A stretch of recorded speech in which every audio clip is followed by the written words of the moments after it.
let's be honest. This isn't about becoming a robot who studies 18 hours a day. Not at all. This is about building a practical, sustainable routine. Think of it as installing an operating system for your brain, one that actually delivers focus, energy, and real results. So let's dive in. Does this look familiar? Yeah, I thought so. If you've ever felt that cycle of planning the perfect day and then watching it fall apart, you're so not alone. But here's the thing. It isn't a personal failing. It's a system failure. And today, we're going to install a much better one. All right, here's our game plan. We'll start by talking about the student's dilemma, that feeling of being stuck. Then we'll introduce this idea of your brain's operating system. After that, we'll walk through a balanced daily blueprint, cover the mindset you need to make it stick, and finally show you how routine is actually freedom. Okay, first up, the student's dilemma. You know exactly what this is. It's that huge, frustrating gap between the ambitious schedule we draw up in our heads and, well, what we actually get done by the end of the day. And this is so important to get. Students don't struggle because they aren't smart enough. No way.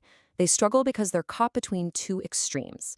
Either they overwork and burn out, or they underwork and get totally overwhelmed. The solution isn't more willpower. It's just a better architecture for your day. So that leads us right into the core idea of this whole thing, your brain's operating system. It's time we stop thinking of a routine as some kind of prison and start seeing it for what it is, essential software for your mind. Seriously, think about it. Your phone is a piece of glass and metal without its OS, right? It can't manage apps, or the battery, or its connection to Wi-Fi. Your brain is exactly the same. Without a routine to manage its energy, focus, and rest, it just crashes.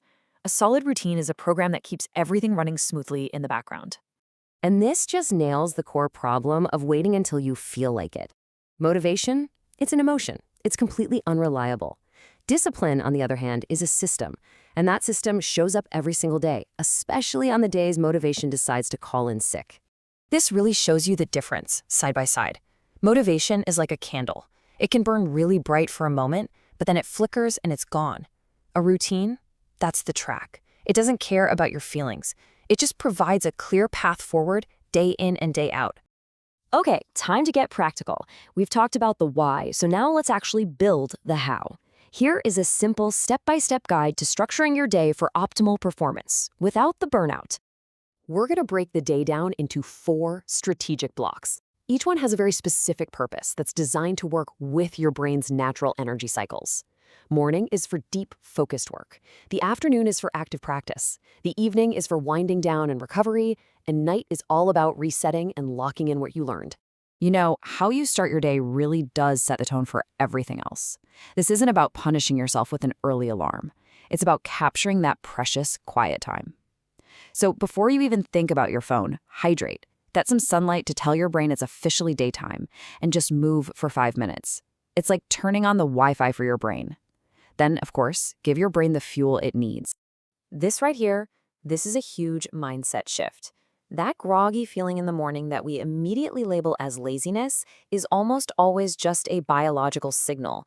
So before you diagnose yourself with a character flaw, just check. Are you hydrated? Have you eaten? You're probably just running on empty. You're not lazy. And this is why that morning block is pure gold. Your brain is fresh, it's sharp. 1 hour of truly focused work on your hardest subject in the morning is way more productive than 3 exhausted hours of cramming at night. The return on your investment of time is it's unmatched. So how do you actually use that hour? The Pomodoro method is perfect. You set a timer for 15 minutes of pure, no distractions allowed focus. And then, and this is the most important part, you take a 10-minute break completely away from screens. Get up, stretch, look out a window, give your brain actual rest, not just a different kind of stimulation. Now, as your energy naturally dips in the afternoon, the strategy has to change. This is not the time for dense, heavy reading. It's the time for active work, solving practice problems, doing exercises, outlining an essay. And when you're in class, don't just copy things down. Process the information by taking notes in your own words. Oh, and please, avoid that heavy lunch that sends all your blood flow to your stomach and puts you to sleep. The evening is all about winding down and setting yourself up for success tomorrow. First, burn off any stress with some simple movement. Then, do a hobby, something creative to hit the reset button on your brain. Then, you can do a quick review of your notes and make a simple plan for tomorrow. And finally, The non-negotiable, a digital sunset. No screens for at least 30 minutes before bed. Your brain needs that time to prepare for sleep. Look, I'm going to say this right now. Never, ever sacrifice sleep for study. It is the most counterproductive trade you could possibly make. All that hard work you do during the day gets loaded into your brain's short-term memory. Sleep is literally the process that hits the save button and moves all that data to your long-term hard drive. Without 7 to 8 hours of it, you're pretty much just throwing your day's work away. Now, having a perfect blueprint is one thing, but actually making it stick, well, that requires the right mental framework. So let's talk about the psychology that makes this whole system sustainable for the long haul. This is the number I want you to remember: 4. The goal isn't 12 hours of miserable, unproductive burnout. It's 4 hours of high-quality, deeply focused, consistent work each day. That's what you can sustain. And believe me, that's what gets results. So, here's what you need to remember to make this last. First, please, stop comparing your study hours to what other people claim they're doing. Focus on the quality of your concentration, not just the time on the clock. And maybe most importantly, perfection is not the goal here. If you miss a day or have an off day, it doesn't matter. The only thing that matters is that you just restart tomorrow. And that brings us to our final and maybe the most important shift in thinking.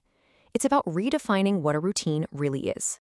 Here it is, the entire system at a glance. Just notice how each block has a purpose that works with your brain's natural energy, not against it. This was never about forcing productivity. It's about aligning your work with your own biology to make success feel, well, almost effortless. And that is the ultimate truth of all this. We tend to think of discipline and structure as a cage, but it's the exact opposite. A well-designed structure automates the important stuff, which frees up your mental energy and your actual time for everything else you want to do. The routine gives you your life back. So let's end with one simple action. Don't try to change everything overnight. That's a recipe for failure. Just pick one thing from this. Maybe it's drinking that glass of water before you check your phone. Maybe it's just a 5-minute stretch. So I'll ask you, what is the one small change you will commit to tomorrow morning? Because that's where it all begins.